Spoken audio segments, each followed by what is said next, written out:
changed and sentences reshaped while keeping the storytelling voice exactly like the original. Have you ever felt like whatever you attempt somehow falls apart? That no matter how many times you try, life seems to shut a door in your face. You choose one path, it fails. You take another, it crumbles again. And slowly, you begin to think, maybe life just doesn't want me to succeed. But what if I said that these closed doors are not punishments, they are directions? Today, I want to tell you the story of a young boy and a Zen master, and how a single, wrong, door transformed everything. In a peaceful village, wrapped in hills and forests, lived a boy named Covey. He was young, thoughtful, and filled with questions about the world. While other kids ran and played, Covey would often sit beside the river, tossing stones into the water, lost deep in his own thoughts. Why do people fail? Why do bad things happen? Why do my efforts always fall apart?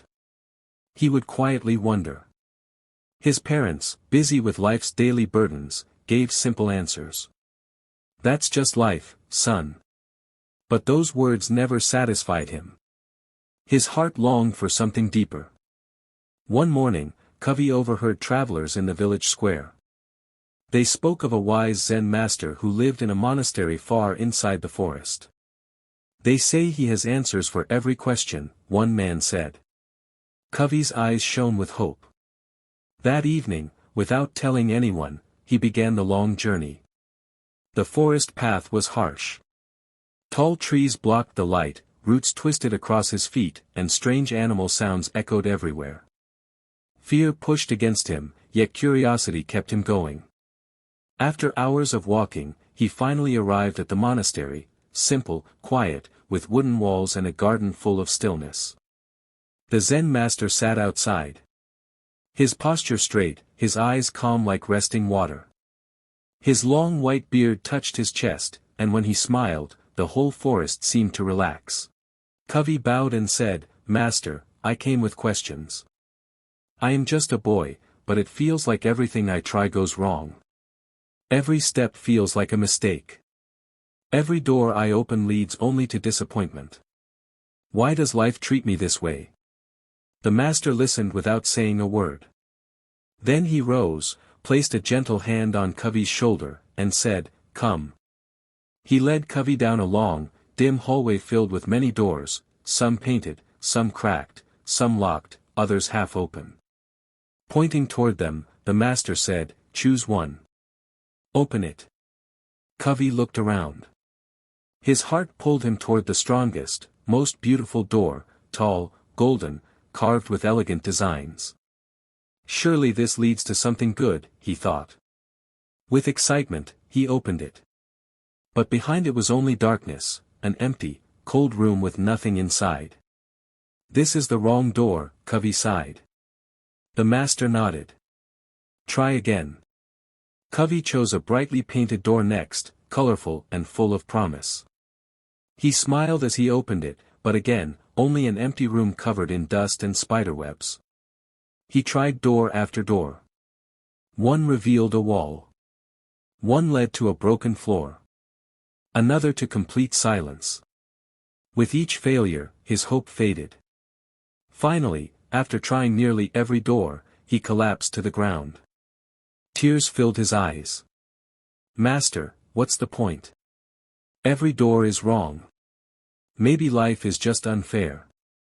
Maybe nothing will ever open for me." Still smiling softly, the master sat next to him. "There is one last door. Will you try it?" Covey weakly looked up. At the very end of the hallway stood a tiny, cracked wooden door, old, plain, almost worthless. "That one? It's ugly. It can't lead to anything good." The master replied gently, "Appearances mislead. Open it." With barely any hope left, Covey stood and pushed the door. It creaked loudly, as if it didn't want to open. But when it did, Covey gasped. Sunlight poured through. A stunning garden lay outside, flowers, butterflies, fresh air, birds singing, and a gentle breeze touching his face. Wonder filled his eyes. This is beautiful. The master nodded calmly. You see, my child, life is full of doors. Some lead to darkness, some to emptiness, some may break your heart. But if you keep opening them, if you keep trying, you will eventually find the right one. The wrong doors are not punishments. They are teachers. Each wrong door brings you closer to the right one. So mistakes aren't the end? Covey asked. No, the master replied. Mistakes are the beginning. Every failure moves you forward. Every rejection, every wrong turn, they guide you toward where you belong. The only true mistake is giving up, stopping, refusing to open more doors. The words sank deep into Covey's heart. With tears in his eyes, he bowed. Thank you, Master. I'll never forget this. Years passed. Covey grew into a young man. The master's lesson became his compass. When he failed in school and others laughed, he said, just another wrong door. The right one is coming.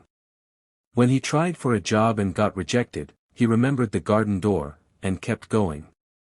When his first small business collapsed, he didn't treat it as defeat.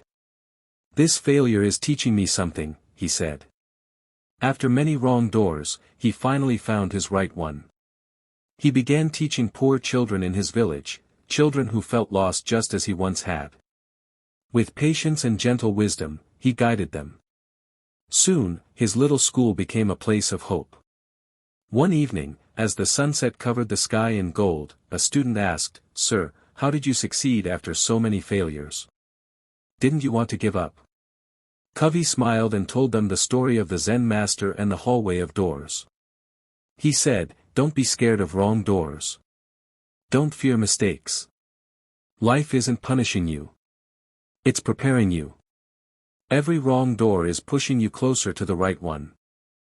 The children listened with wide eyes, and for the first time, they believed their failures were not endings, but beginnings.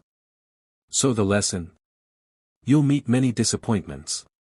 You'll knock on doors that never open. You'll walk paths that lead nowhere. You'll make mistakes. But remember, every wrong door is still guiding you toward the right one. The only real failure is to stop trying. If this story brought you insight, don't forget to like, share, and subscribe to Life Lessons Library for more inspiring stories.